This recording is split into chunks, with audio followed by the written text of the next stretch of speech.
What's up, Dragon Brood? Let's talk about where we're at in Standard right now, right? Last week we saw a bunch of tournament results come in, and that just started the whole debate of everybody talking about, well, should we ban Epiphany? Should we ban the cat car? Should there's people want something to happen, but that's largely because we saw the Izzet decks, whether it be turns or Izzet dragons, and really just a lot of mono green, right? That's really what we were seeing the most of. So now whatever you build over the next couple of weeks has to at least hang with those two decks at the very least, or at least beat one of them, and I guess maybe fold the other, whatever. Rock, paper, scissors, you get the deal. But that being said, I think we have room for another deck. Here comes a new challenger! And that's Mono White Aggro. See, I think Mono White has the ability, if we build it right, to deal with Mono Green, or at least reasonably coin flip with them, and still be fast enough to get up under the Izzet decks. So we're going to try to play a version that goes heavy on the removal for the green decks, but tries to stay fast enough to get under the Izzet decks. It's going to be a little bit of a delicate balance, but I think we can do it. So let's go get into it.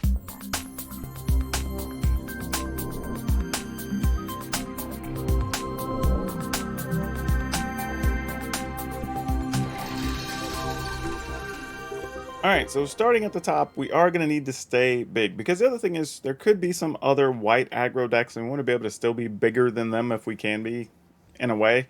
But we do have enough removal that's going to also work against those, so it should be fine. But we are still going to play 3 Paladin class, just to give ourselves a little bit of extra oomph, if you will. We're going to be playing 4 portable holes, and this is good because it gets rid of a lot of things. It gets rid of Ranger class, gets rid of Ren tokens, whatever, the Tree Folk, right? I could get rid of opposing things in mono white decks and kill the Werewolf pack leader. Like, there's just a bunch of things here. Honestly, it even gets rid of the Dragon Egg in some of the Izzet matchups, right? It can get rid of Delver of Secrets, which we're seeing in some lists, right? So there's a lot of things Portable Hole can go after right now, so we're going to go ahead and play a full set of 4. Also, we're encouraged to play a full set of 4 because it makes sense to play Stonebinder's Familiar. And partly because we have so many things in the deck that exile, it kind of makes sense to do this and get some free bonuses on your 1/1. So we're going to roll with this and see what happens. We're playing 3 Fateful Absence because, again, we wanted to kind of go heavy on the removal and give ourselves every chance to finish the opponent. We are playing a full set of Intrepid Adversary. Most often, we're not going to get more than 1 bonus counter off of this, but anything after that, obviously, is just, well, bonus. Playing 4 Kabira Takedowns for 2 reasons. 1, again, we're trying to go heavy on the removal, but 2, it does allow us to cheat on mana just a little bit. Playing 4 Luminarch Aspirant because, again, it's great. There's nothing really to say about Luminarch Aspirant at this point that hasn't already been said about 50 times. Now, Sun Gold Sentinel. This is one I think some people may or may not be playing in their mono white list, and I've actually come around to really liking this card for a few different reasons. The first is that it can be just really, really hard to remove, right? Once you have mana up, your opponent's not going to be able to spot removal that, and it kind of lets you be deceiving with your mana sometimes, like, do you actually have a removal thing in hand, or are you just saving to activate the Sentinel? So you kind of create that little bit of balance, so I like that. But it also can just be a finisher, right? We can easily get this to 4, 5, 6, 7 power even sometimes. And if you just have 4 mana, well, hardly anybody's playing anything that's got 3 different color creatures on their side of the board. So you're just going to be able to attack with effectively an unblockable creature, which is pretty damn awesome. So, and don't forget, it does have another ability. When it comes into play or attacks, it does remove a card from the graveyard. So this does give you a little bit of extra reach against the Azorius control decks, because they play several flashback spells. They're playing Leer to reuse things out of the yard. So Sun Gold Sentinel can actually help you resolve a lot of that and just not actually have to deal with it. So very, very cool to have this card in the deck. Honestly, good enough that it's probably almost worth a 3rd copy, because it's also a 3 power for 2 mana. Playing Adeline, Resplendent Cathar. This one's kind of a nod to not all games are going to go quickly. Right? Sometimes you can just play this, and then just getting those tokens is going to be good enough to get the job done, right? And there's going to be times you don't necessarily want to overcommit to the board. That gives you a way to, like, okay, I'm only going to have 2 creatures out there, but I'm going to be able to make these 1/1s. The 1/1s might even be 2/2s or 3/3s potentially. So, yeah, we're going to go with a couple of copies of this and see how it works out. Brutal Cathar, because, again, against mono green, we want to be able to get rid of as many things as we can. And one thing to remember too is on the backside, this randomly gains 1st strike. Just something I want to point out. totally matters if you have something like an Intrepid Adversary out, making it a 4/4 or 5/5, or even a Paladin class. So just hold on to that nugget in the back of your brain. Could matter sometimes. Elite Spellbinder, again, it exiles a card, which helps out our Stonebinder familiar, but it's just a really good card in general. And this, again, can help you against the Izzet decks if you can go ahead and stop one of their big sweepers. Maybe you stop, just make their Epiphany take longer to cast. Just a few different things you could be doing with this here that's just very good. And then, of course, we're playing Skyclave Apparition because this card's great. Again, it exiles stuff, which kind of helps everything else out. And it's just more removal. So it's just letting us just pile on, all the ways to remove things while we're still trying to attack forward. Then we're playing 2 Cave of the Frost Dragon, and we're playing 16 planes. Nothing real fancy there, we're just trying to get it done as best we can. Can't really play any more Cave of the Frost Dragon than that, because we need as many to come in untapped early as possible, and there's going to be some times we do need to play our Kabira Takedown as a land, so you don't want to have too many things being tapped. But yeah, that's the list. I'm sure we're gonna have some good observations after the games are done. So check up on the back end of the video because I think there's gonna be some things we can talk about for sure. And then we'll have a card spotlight for you as usual. Okay, I guess we keep this. Like, this is totally functional.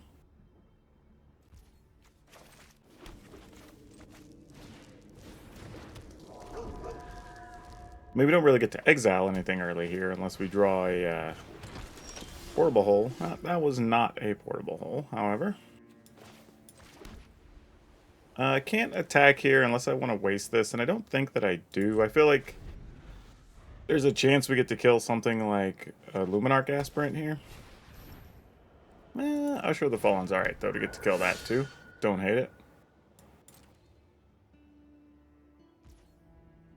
Opponent says no deal. We're going to kill both of these regardless. Let's go ahead. Target this one. Oh, crap. I'd have to pay more. I guess I have to target this one. I can't kill the other one yet. That is reasonable, though. Let's go ahead and do this. And we'll pass. Hopefully drawing a land. That's what we're really aiming for here.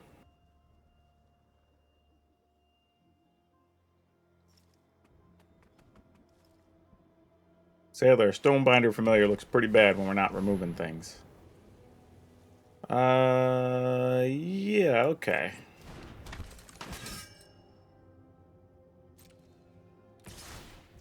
Sure.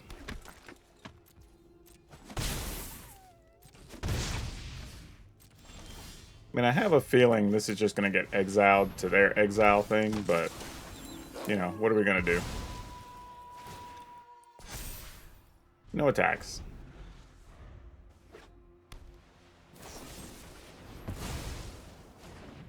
Fair. And an Usher. Alright.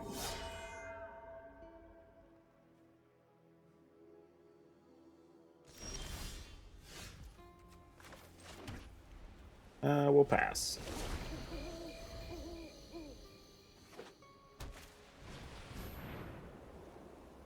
Sure. Let's off this.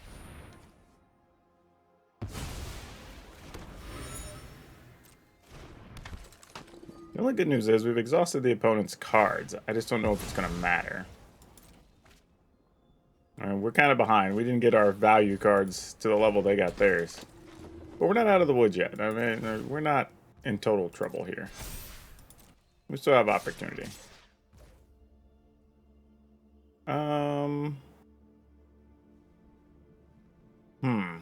Do we take it here? Let's draw first. Ooh. Alright, I'll take it.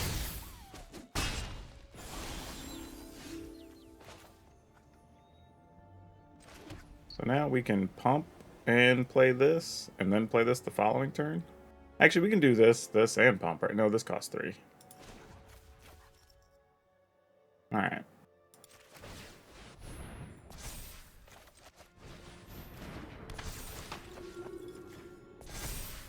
No attacks. There's a good chance that's going to get removed. But We at least get to buy some time otherwise. So that's still okay. Okay, they're out of spells. That's good. Very, very good. Downside is, as long as those are getting counters, we're still not going to be able to attack efficiently, so that kind of sucks. That actually is really nice to get here. So that lets us repeat last turn, next turn. So let's go ahead and do this.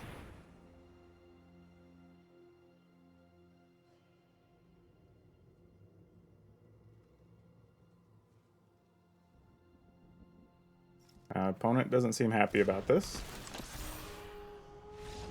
And they give up. Okay, then. We're going to keep this hand, but we're gambling that the opponent's playing an aggro deck. So these are actually useful. If they're not, this is going to feel real bad. But if they are, it's going to feel genius.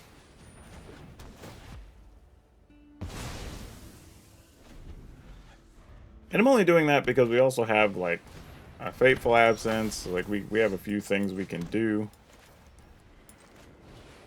Go ahead and keep the opponent off of extra mana.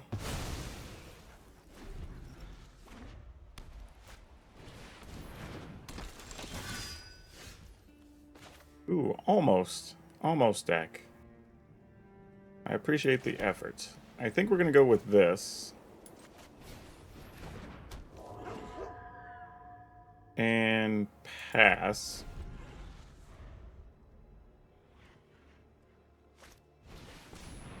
Okay, join the dance.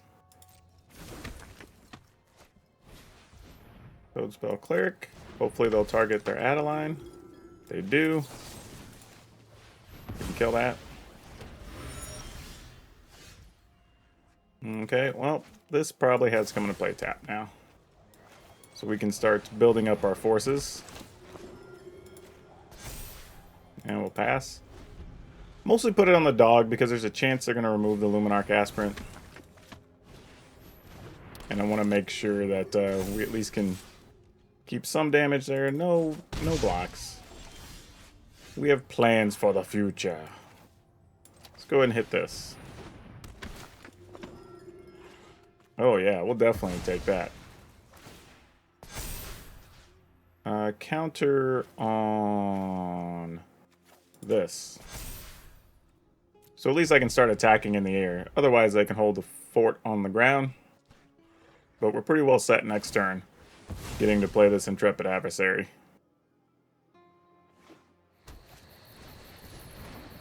Found an Aspirant. Am I gonna have to trade? Boy. Do we trade? I'm thinking about if they get an adversary. Nah, we don't trade. Who am I kidding? We don't trade. See, now it's interesting because if I think we can wait a turn, I can get 2 triggers off of this. So let's go ahead and do that. Let's play it safe here. We'll put 1 here. 1 here.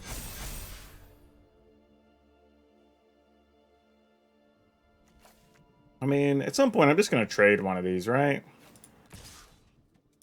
Nah, no attacks. Not yet.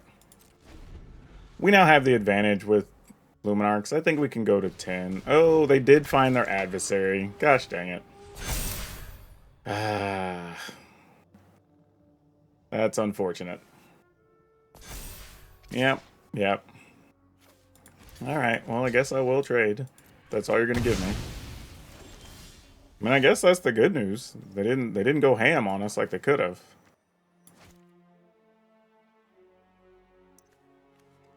I was willing to wait last turn. Now it's just like, am I willing to wait another turn to play this Intrepid Adversary? I don't know.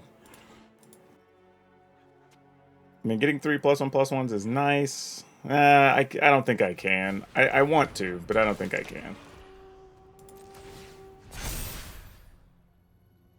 Put a counter here, so I have the biggest thing on the board. Put that here. No attacks.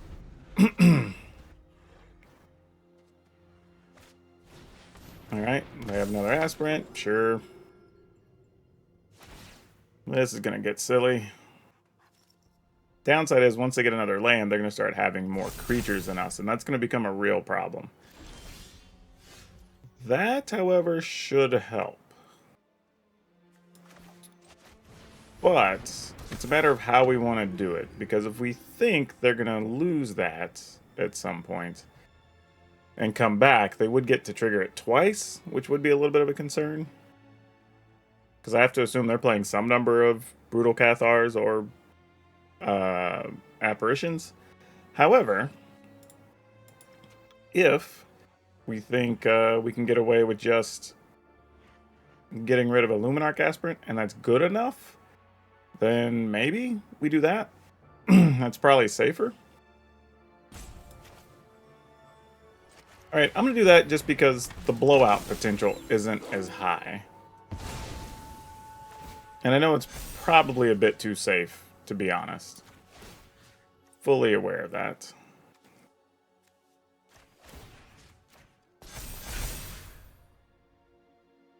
Attack with a 7/7? Nah, no thanks. We can wait. Because we know once these come down, they're basically making 2/2/2s with each of those. Oh, they're going to go ahead and play the Augur, which lets them play land. Makes sense. Actually, they can play land or creatures. They do have more than 3 different... Oh, well, that doesn't suck now, does it? Let's slow that pain train. Alright, let's go big.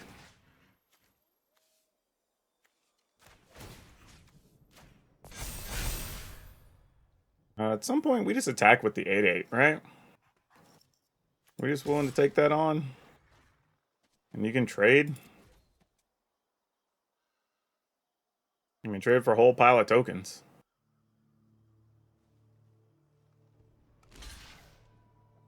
Yeah, I'm good with that. Like, sounds great. Yep, opponent gives up. Boy, let's keep this. Because, I mean, we do have a couple of 1-mana plays in case we have to turn 1 and then turn 2. You know, that's reasonable. However, I think I'm just going to go ahead and do this. Because they do play something to exile, we still get the same play on 2, we just don't get to attack for 2. But this could also allow us to play a Luminarch Aspirant or something else. Well, as an example, we get to exile a Jadar, and that doesn't suck.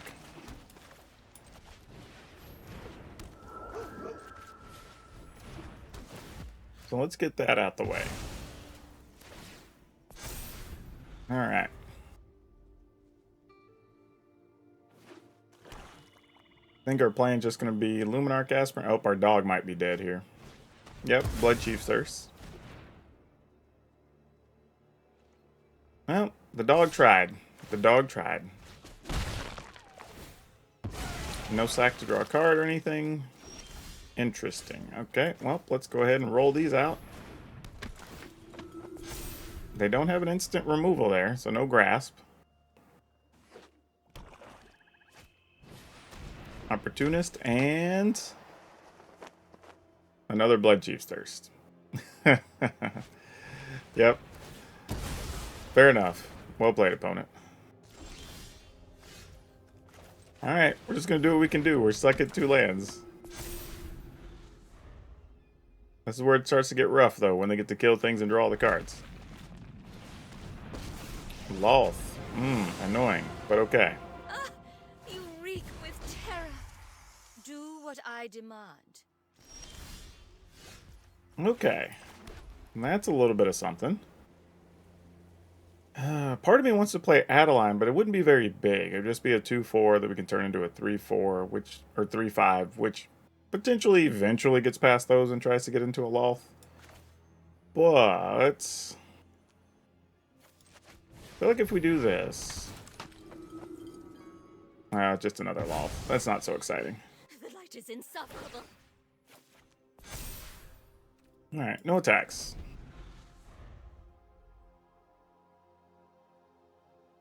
Let's see what you got here, opponent.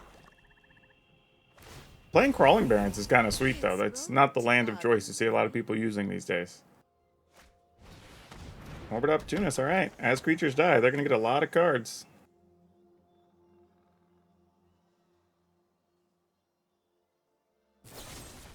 Ah, they had a power. I was just thinking I was gonna exile a thing and I was gonna attack and like now we're doomed. Getting stuck on lands to not be able to play the rest of this is a killer for sure. Yeah, we're dead. All right, GG's opponent. Good job.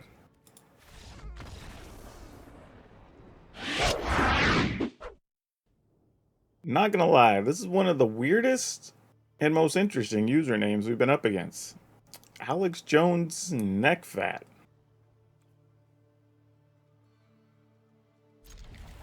I mean, I'm usually down to report names, but that one, all out.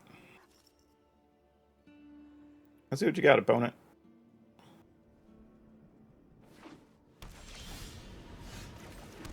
All right, we'll just play that. Maybe I should have just played this first to guarantee we hit 3 mana on 3. Especially since they played blue-green, because there's not going to be a lot we can kill with this. Not early on, anyway.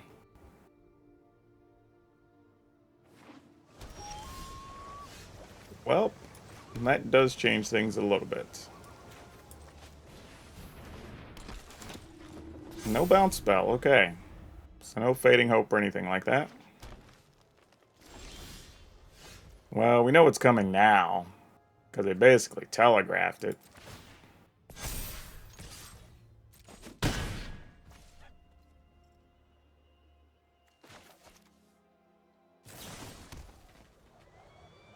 So it's a divide by 0. It's just what do we want to give them?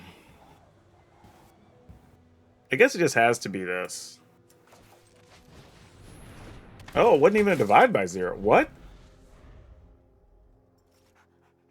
Now I'm actually kind of worried. What hand do they keep that has no play on the first 3 turns? I genuinely assumed at the very least it was going to be divide by 0. Now I'm a little stunned. I'd be lying if I said I wasn't. We could do this, but that's only for 1, so it makes that a... well, we could put a counter on that, though, and then they'd all be able to punch past. Yeah, because then it'd be a 5-4. That'd be a 4-4. Oh, okay. Well, if you found your bounce spell so far, nothing? Nope, you got nothing. Alright. Oh, here they come.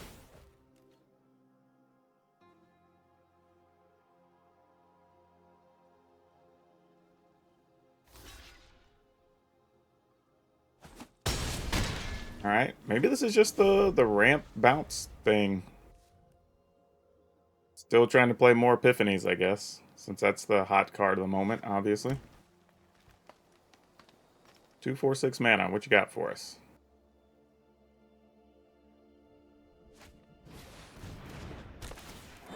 Alright, we've got 9, 10, 11, 12. We have 13 exactly on board. They've shown so far they haven't had counters. So if we try to Fateful Absence that... okay, they found their divide by 0. Okay. Well, that changes things a little bit.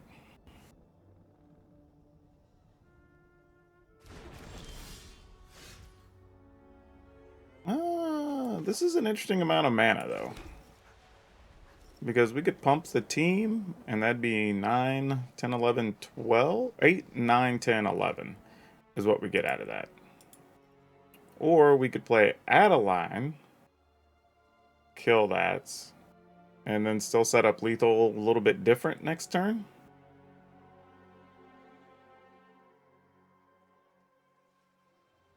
So what's your opponent going to do? Bounce stuff? I mean, take a couple of turns in a row? It's actually what I'm a little bit thinking about, because they do have multiple turns. Then, like, going wider would be good to get around the birds. Because this can't remove a bird, obviously. Alright, I'm going to go with this, since we're not going to kill the opponent either way this turn. I mean, though they would be at just a couple points of life. I think this is the correct thing to do. We'll put the counter on this. Worth more life. Alright. And now if they bounce things, it's like, okay. Sure. Yep, Cyclone, so I'm gonna bounce some things. We can turn that, just we remove it and turn it into a 7/7.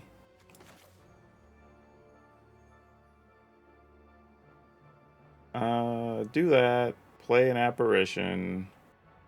I mean, an aspirant. Alright. Plus, I'm kind of okay with this because... Oh, because it's too small. Too big, I mean. Yeah. Wasn't even thinking. I had my brain turned off. I was thinking it was a Cathar for a second. But it obviously was not. Alright, opponent's going to get a chance to gain some life here. And get a blocker. Obviously, the 7/7 is not attacking right now, I wouldn't think. Okay, maybe now that you got Chariot.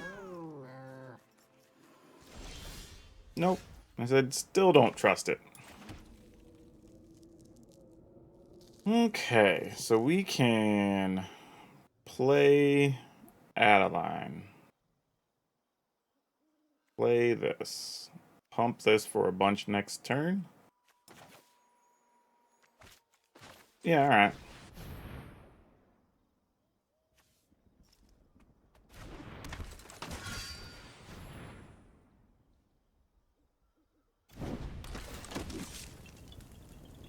I guess we'll get rid of that. I don't know.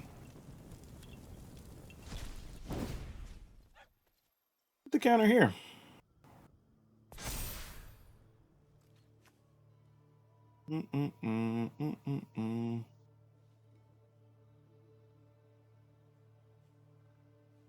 No attacks.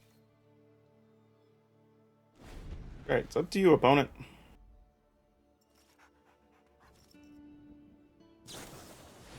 Okay, Deluge. Deluge, if you will. This is interesting because if they don't have a bounce spell, like, we can give this protection from blue, protection from blue, protection from green for the turn. Alright, they get you a life, put you at 6. That actually is important here, believe it or not. 6 really matters. Okay, they're at 7, so now it's actually a real issue. It is a real issue, if you will. Alright, don't know what the opponent's last card is. If they deluge here, it's probably not the worst thing. We could just... I mean, we'll end up putting a counter, making it a 5. We can give it +1, then plus... I mean, protection from green, then protection from blue. If we do that, though... How should we use these other cards? Because if we use 4 mana, we can only activate this once.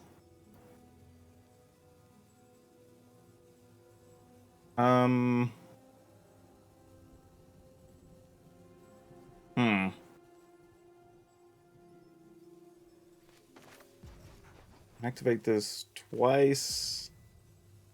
And then pump this. I mean, I guess if we do this, and we can't do that and pump all the way up either, though. This is tough. Alright, the opponent doesn't have many things for us to get, so I'm going to go ahead and get rid of the Innkeeper with this.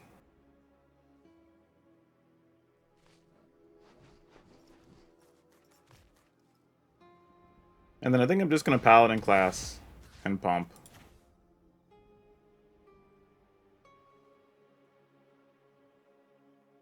Actually, maybe that's not totally true.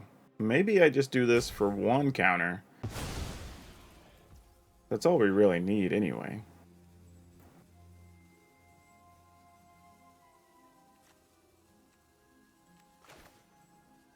And the opponent's not going to do anything but bounce our stuff, so, like, we don't care. Come on. Let's go. I'm overthinking this.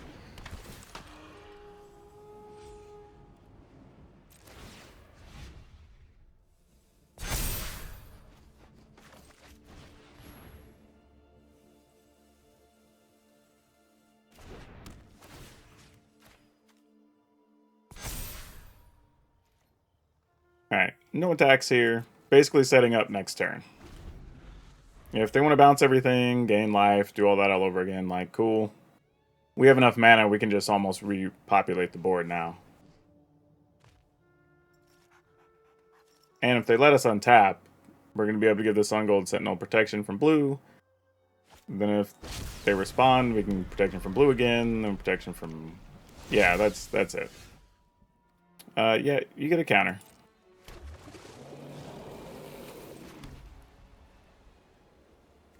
Alright, protection.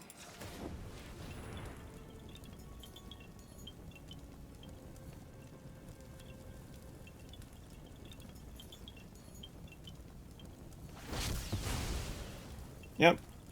And we'll activate again. So we'll go blue on top, then we'll choose green.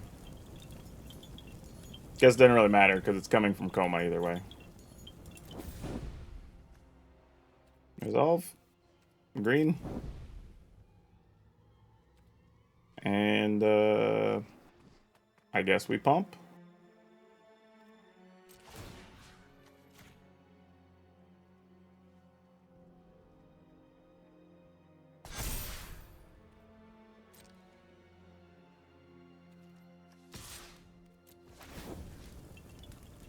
Ungold Sentinel doing work. Gonna get rid of that deluge.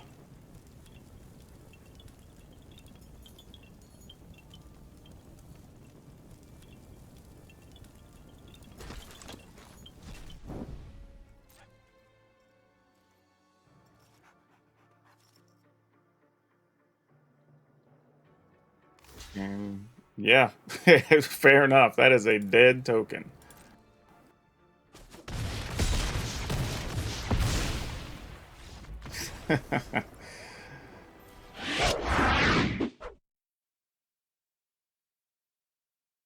Alright, I guess we keep this. Let's do it. Don't have any of our exile-y things in hand, but, you know, we have a reasonable turn 1, turn 2 play. Turn 3 play isn't as exciting. I would like to draw... Now I'm almost like a 2-mana thing, possibly.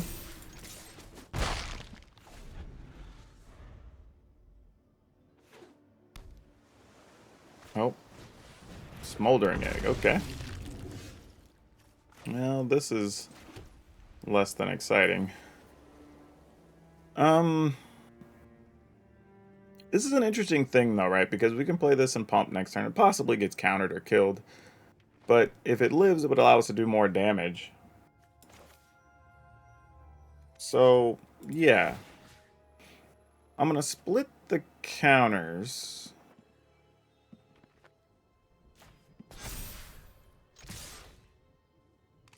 Just to make sure we get extra damage in here. I mean, there's a realistic possibility the opponent's just going to have like a Prismari command or something.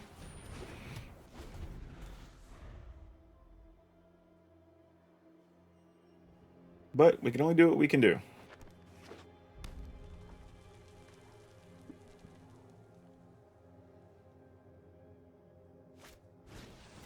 Delver. Okay. Alright, alright. Oh, we are going to get the... Ooh, we're going to get all kinds of value here. This was totally unexpected, but I will take it. This is great. So turn this into a 4/4.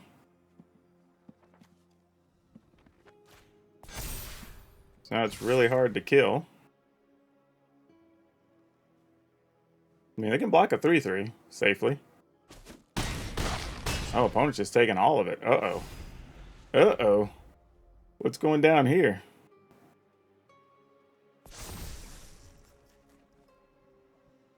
Kill all our things? Somehow? I was going to say, deal 2 damage to everything. I don't know if that would do it. That kills that and that. No, but these will still be a 3/3 and a 2/2, so that wouldn't do it. And you would kill your own Delver? Yeah, they're just dead. Ooh, this hand's very ugly. Let's mulligan this. Oh, this one's worse. Oh, no. Crap. I think we're going to get stuck keeping this one. We're just going to have to draw well.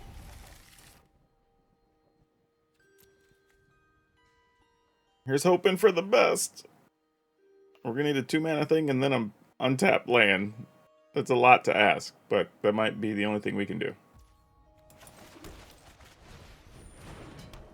Alright, this one might be a loss right out of the gate, but we'll see.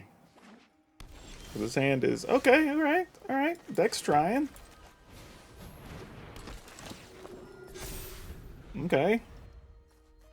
Can we get an untapped land? A plains? To go with our Spellbinder? Ooh, not quite. Not quite. Not bad. But not quite what we needed. Let's go ahead and do this.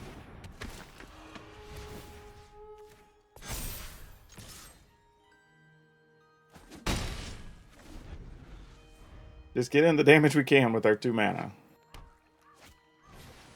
Opponent has a creeper. Sadly, I think we're going to kill the creeper. I don't think we want the opponent to have a lot of extra mana here. I mean, if we can't make anything out of it...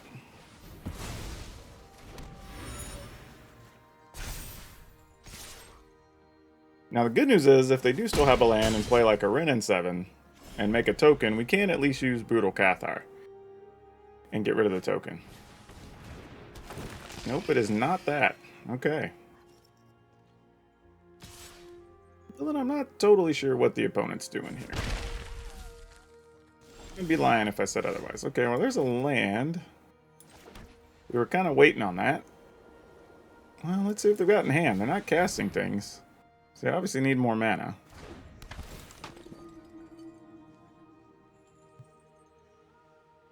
Oh, so there is a Wrenn and 7. There's also an Epiphany. And a Coma. 1, 2, 3, 4. They only have 5, though. I think we take Coma.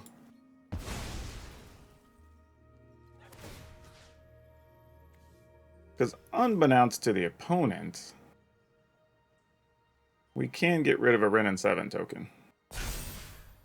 And if they do that, they don't have the mana to easily play another unless they top deck one. Which they very well could. Alright, they're taking it. It's going to 4. They also didn't draw a card. Oh, they couldn't because they just replayed the creeper. Never mind. Yeah, this is going to be pretty rough for the opponent here. I don't think they have an out.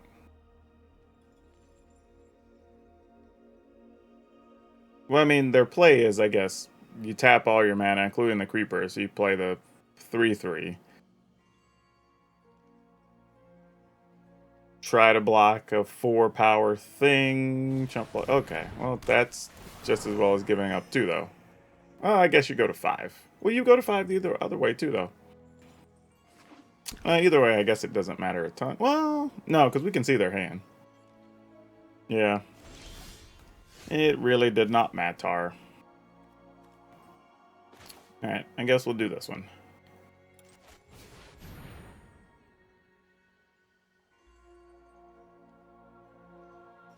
Yep.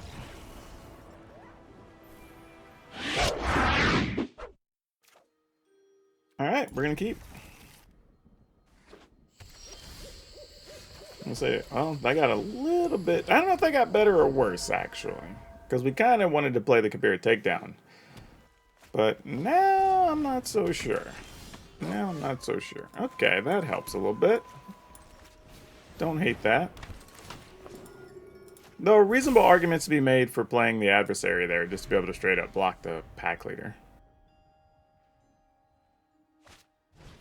Same reason I might just play the Adeline here.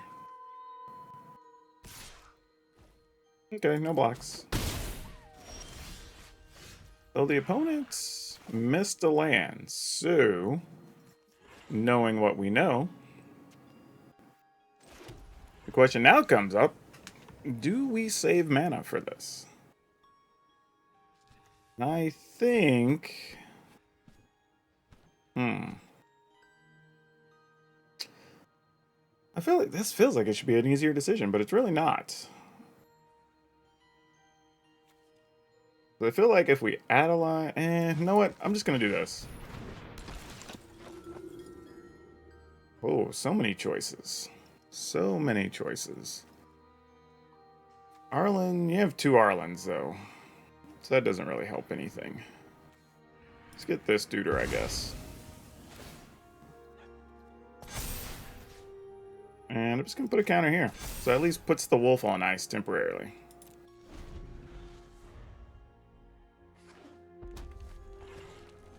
So you can attack in and give up Arlen. Attack in to cast an Arlen. That's what you want to do. Nope, unnatural Moonrise. Sure. Get a card, flip your dude. I'll trade for your wolf. Actually, I'll trade for both of these. I'm game for that all day. Yeah.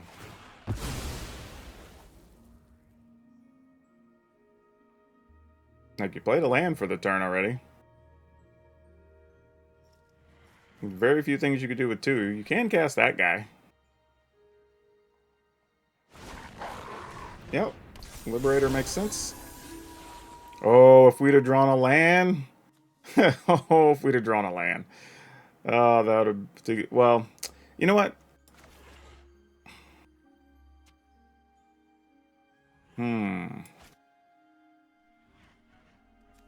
Right, let's say you do get an Arlen. What do we do the following turn? I think we're just going to look to Brutal Cathar and Portable Hole a token. So we actually end up just playing this tapped, I think. But that could also kill an Arlen. No, we want this. We want this tapped. It's just too many options available. Too many options. And then we just grow this. And we pass. There's no need to get fancy here.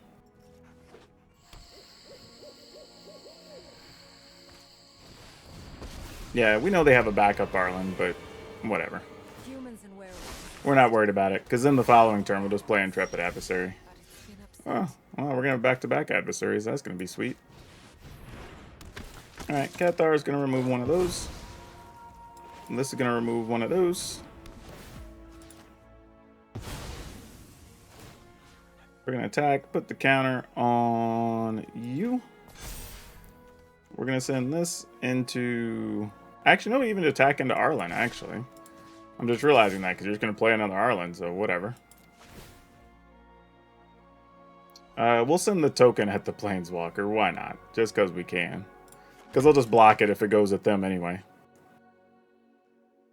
There's a chance they don't block. I don't know why they wouldn't block. I would block anyway. Yeah. So result's the same no matter what we target with that. Good news is now we're going to make a 2/2 whenever we play this. I assume you're going to +1, then play your other Arlen, but I don't know what you're going to do with that spare mana. And the Liberator can remove the Portable Hole, but there's nothing under it because it was just a token.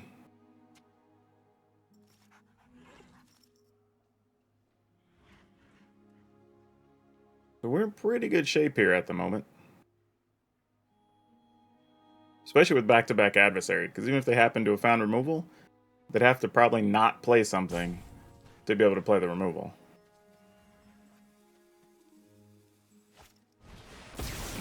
Oh, burn down the house. That is a thing.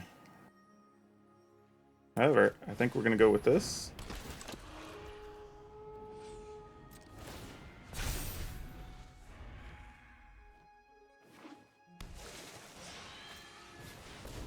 Ren 7? Sure. I'm not gonna lie, I did not see burn down the house coming. That is definitely a thing.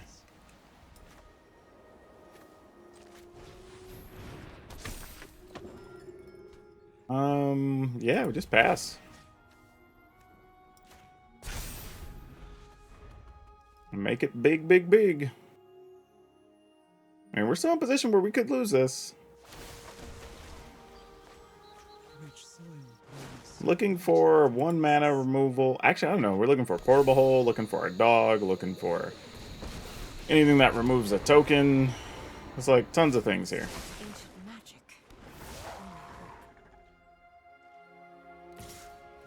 Yep, no blocks. Come on, deck.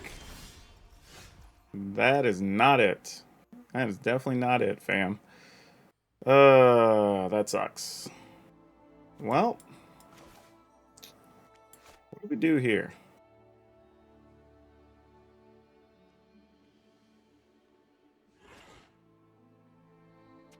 I mean, if we play this... Man, why weren't you a land? The life we gain off the Intrepid Adversary would have been totally worth it.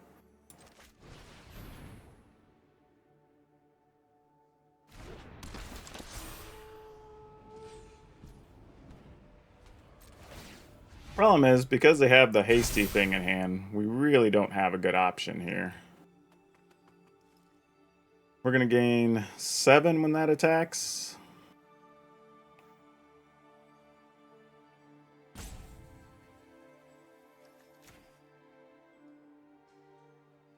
We go to 14, we would take at least 7, 8, 9, 10. We can block the other 2. I mean, opponent could minus and get another 3/3. I mean, it would be a bigger 3, but I mean, they minus 3. Alright.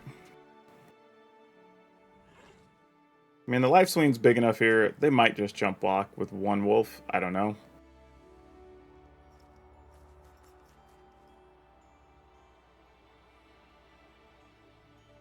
Blocking with the lamb would be even better if you want to do that. Oh, you're going to block with all those. Okay. Good move. Good move. It also shrinks the damage coming at us, though, so we don't hate that.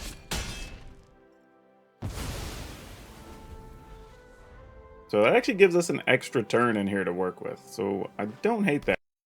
Or not.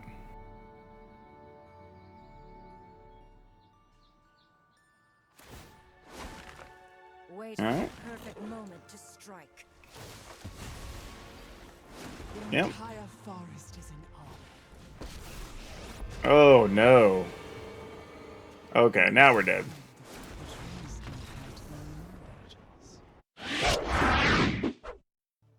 Alright, we're going to keep it.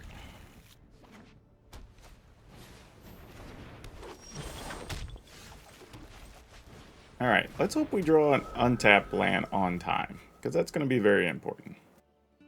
Hopefully they don't have a Luminarch Aspirant here. I do have a Homestead Courage, though. No blocks. The only unfortunate part is we do know that they have that, so saving to block isn't great, but I mean, we attack here. If you want to trade, I guess we'll trade. Leave you with nothing. I mean, because again, they can just make it a 3. Like, we're not blocking. But they kept a very weak hand, obviously. Well, that's not going to be bad, is it?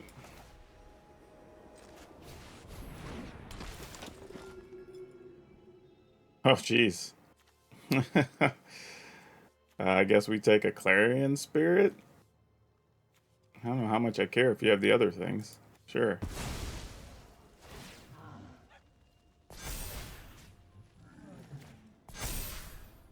No attacks. So now if they want to come over, and we'll block and like whatever.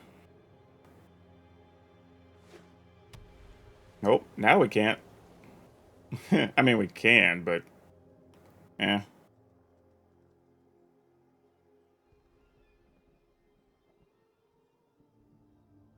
I mean, they have another Homestead Courage. They could do that. Okay, that's the same thing. We'll be able to turn it into a 5/5. No Guiding Voice. Okay, fair enough. Same.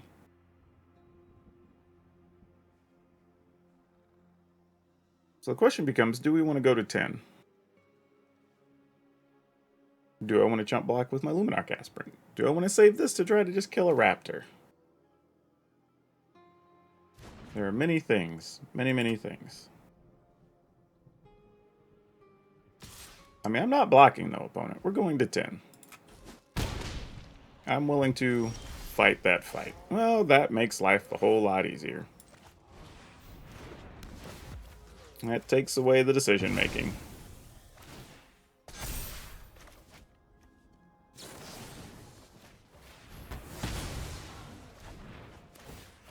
Pump that, and everybody's getting in there. Alright, now if we draw an untapped land, that's gonna be it. Portable Hole gets rid of our dog. And does nothing else. Well, if I can get an untapped land, we have exactly 8. Okay, well, they're giving up anyway.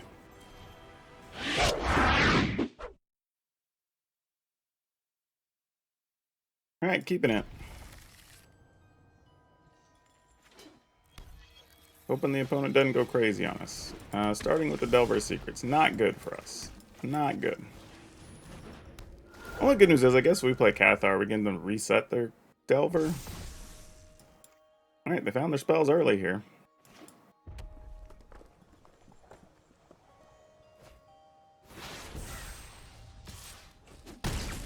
One portable hole. Ah, it wasn't a portable hole.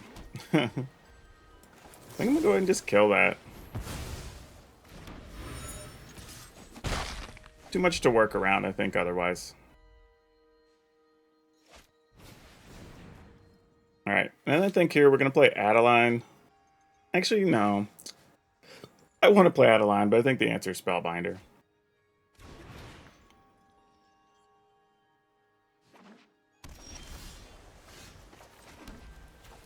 Because we at least get something, no matter what, with Spellbinder. If they had a,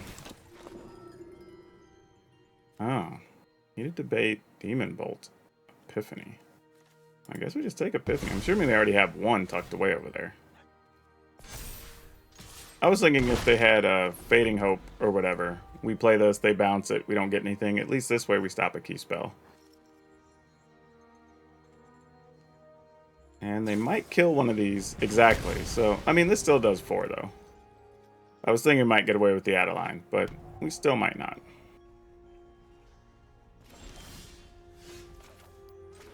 Alright, so we're going to go with this. Oh, that gets the Demon Bolt. Hell yeah.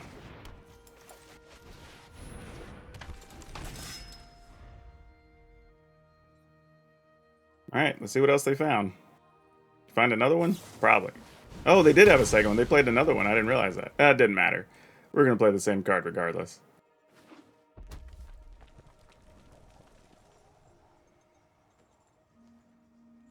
We're going to sack to draw. Alright. We're going to go with this. And I think I want to pump this. Yeah, let's do this now. There's a chance we could do 2 spells next turn. And this can at least get rid of 1 bird, if it comes down to that. Well, I guess we can get rid of that. That's a thing.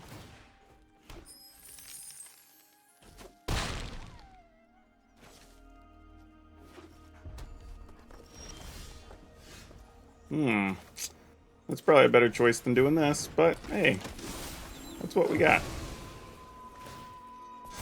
3/3 dog, go get it.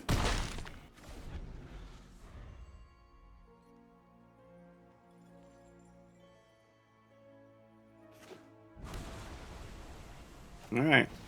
There's a Delver. And then Epiphany number 1. Oh no, we used the other card. Forgot. It was a Demon Bolt.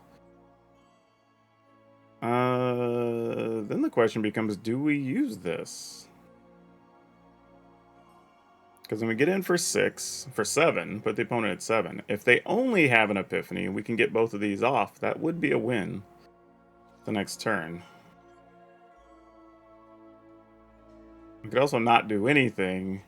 They play a thing. We could play 2 spells. Flip this over and remove something. Nah, we need to get rid of that. Because if there is a spell on top, that could be 3, 4, 5. Okay, I just saw it coming. Sure. Alright, well. Then we go for it. And we just hope for the best. Alright, no spell.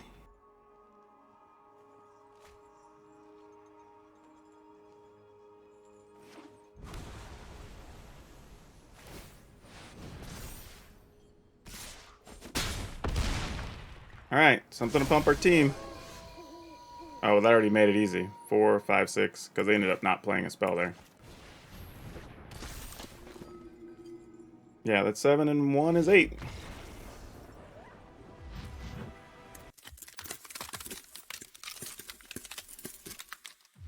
Alright, Alright, so that mostly did what we wanted it to do. The concerns, I was like, we are going to be weak to, I think, just about every type of black deck, oddly, which wasn't really something I anticipated. But, yeah, you know, we were trying to target some other things, and that's just what happens. Sometimes you get caught in the crossfire some other places. But that's okay, though. I think I'm willing to accept that. And if you just don't outrace them and they're able to stabilize and draw cards, so be it. I think we'll just take those losses. Maybe you get lucky and get your mana and play a Elite Spellbinder or something. But I think we are able to hold up in those other matchups that we wanted to. There's just going to be some other odd spots where it just doesn't work out as well. But I think that's mostly okay. I don't really mind that too much. I think that's where you want to be, where you have some good matchups and bad matchups, and you try to make your matchups that are good more of the main metagame stuff if you can. But yeah, this is actually an interesting version of Mono White, I think, that plays just as fast as the others. You're able to remove more things that'll be in your way, and you just kind of I will say this though, I did like the fact that we seem to have the upper hand against other white decks, which was also very good because it's kind of like the third most popular deck in the format, so something else to think about there.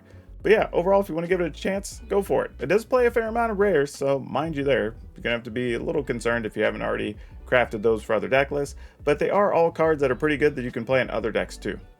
Now for today's card spotlight, we're going to talk about Abu Jafar, and this card is just weird. Like, first off, it has creature type leper, I think, on the original ones. I don't remember what the reprint one had. I have to see whenever I put the picture up. But yeah, so it's creature type leper, which is already kind of, if you don't know leper, go like look that up. It's a thing. But the weird thing about it is the original card had like an interesting wording, like if it's involved in a combat or an attack or a block, if anything that it would be blocked by or block it would die, like this whole thing. And then you got the new wording that was even stranger because it's like, I say new, this was in Chronicles, I think, so whatever that was, like 97-ish. But it has the new wording that if it goes to the graveyard during combat, if it was blocking or whatever, like, so it didn't even have to die from combat. You could just sacrifice it for some other reason, but because you block something, you'll still get to kill it. So it's like super death touch because you have 0 power. I don't know, weird card, but figured it's another one people hadn't seen before, so there it is. Don't forget, if you want today's deck list, it will be down in the description below, and you can get links to our Facebook gaming streams, our Twitch streams, and most importantly, our Discord. It's a great place to stop by if you want to get deck help or just talk about the format, or even come in and just debate whether you think a card should be banned or not, because that's going on in there too the last couple days. Also, if you haven't, please consider liking, subscribing, sharing, supporting, commenting, doing all the wonderful things, because your interactions and you sharing these videos are really what help the channel grow, and I really appreciate it. That's all I have for you for now. We'll see you next time.